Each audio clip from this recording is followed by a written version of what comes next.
RCAT, what a day. I'm Heidi Ellsworth.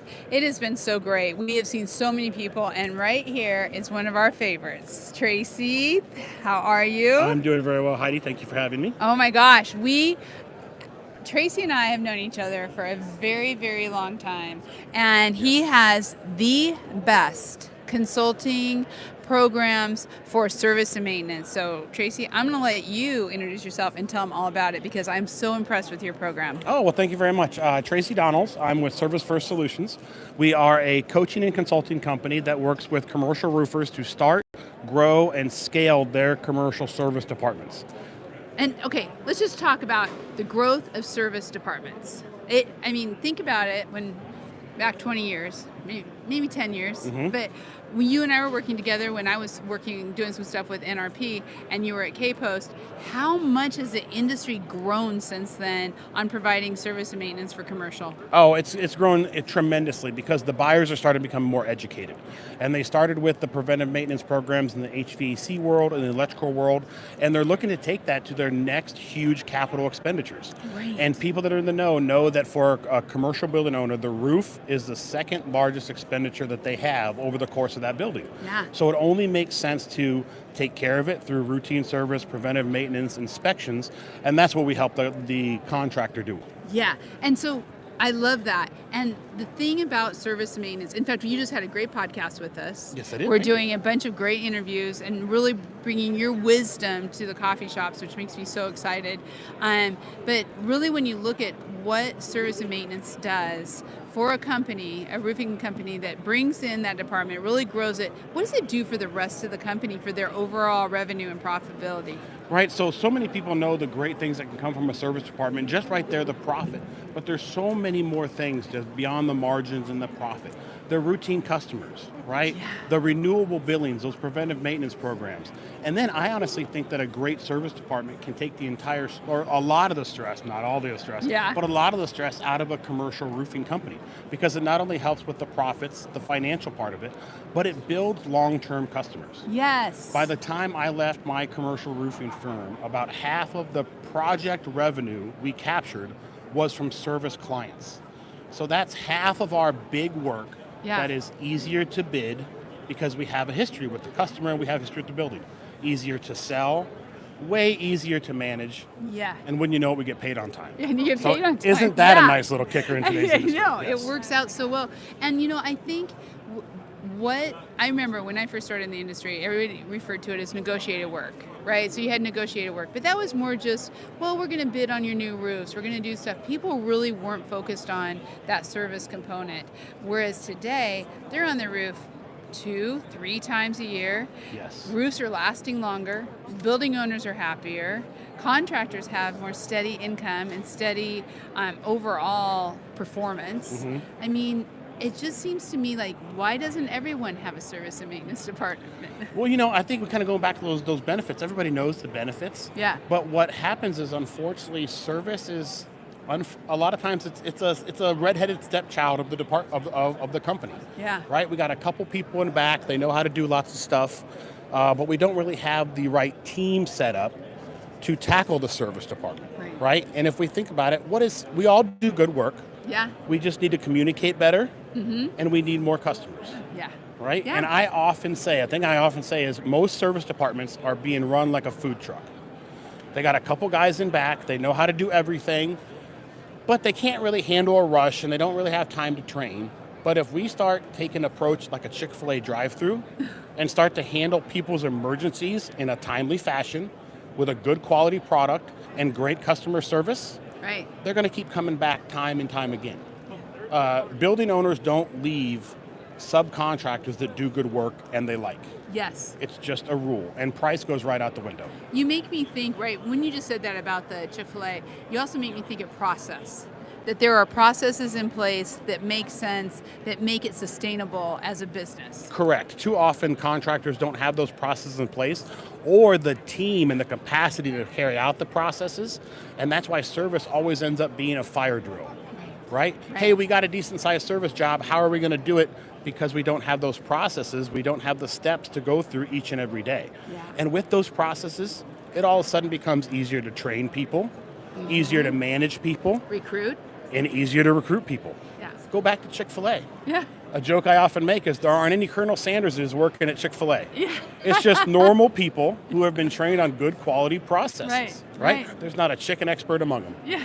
Right? But they know how to do things. Just put your process together, train your staff with good quality people. Yeah. Roofing is not rocket science. So, it is difficult, but it's not rocket science. So here's one of the things that I think a lot of contractors kind of have to think through. And I'm going to say not just contractors, small business owners. Mm-hmm. You really have to think through, when do I bring a consultant in?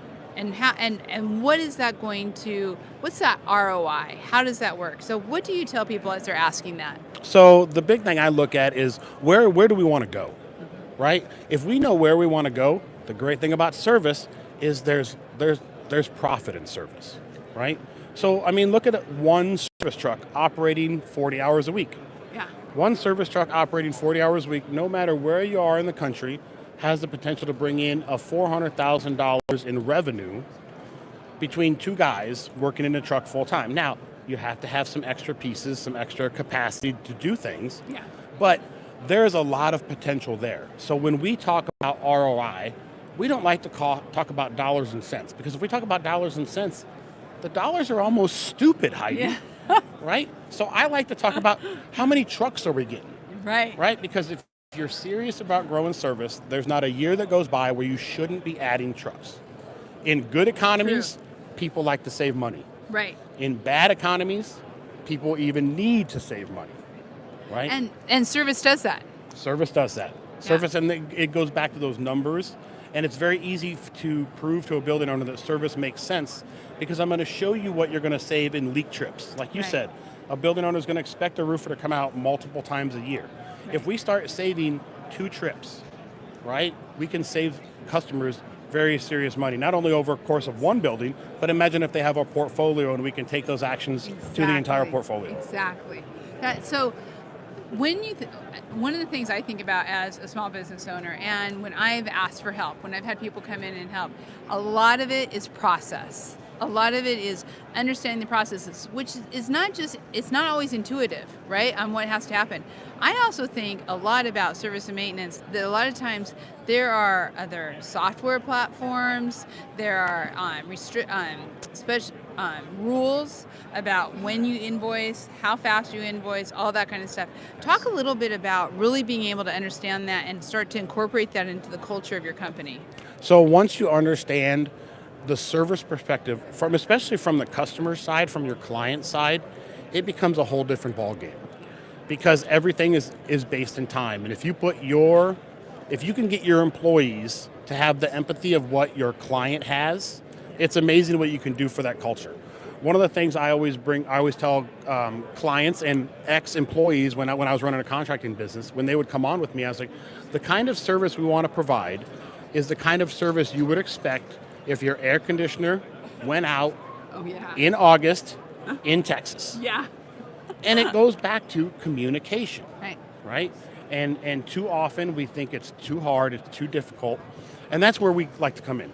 We like to think of ourselves as a roadmap. Right. A lot of the contractors we work with, they know where they're at and they know where they want to get to. Right. But what they're really looking for is they're looking for someone to show them a few shortcuts, maybe help them avoid a few dead ends. Yes. And if they get stalled out on the side of the road, kind of bring in and help them. Yeah. And that's where I think our passion for service really sets us apart. Because I love service, I love the industry, I love the roofing industry. And that's one of the reasons I started Service First Solutions, was so I knew I could stay in service.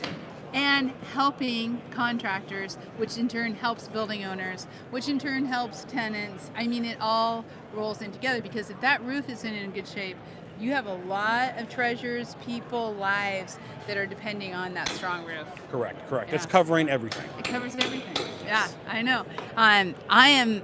First of all, I just want to say, it is so fun to watch you with this business. Thank you. And how great it is and where you're going. And second of all, I'm so honored to have you on the coffee shops and to be a part of it. we're very honored to be a part of it. We're excited to get started. Yeah. We've got a podcast out. We're already started, right? Right? We've got an interview coming.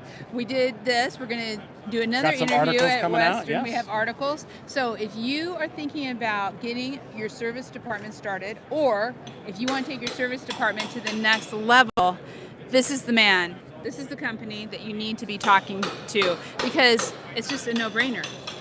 That's how I like to think of it. The money and the dollars speak for themselves. Yeah.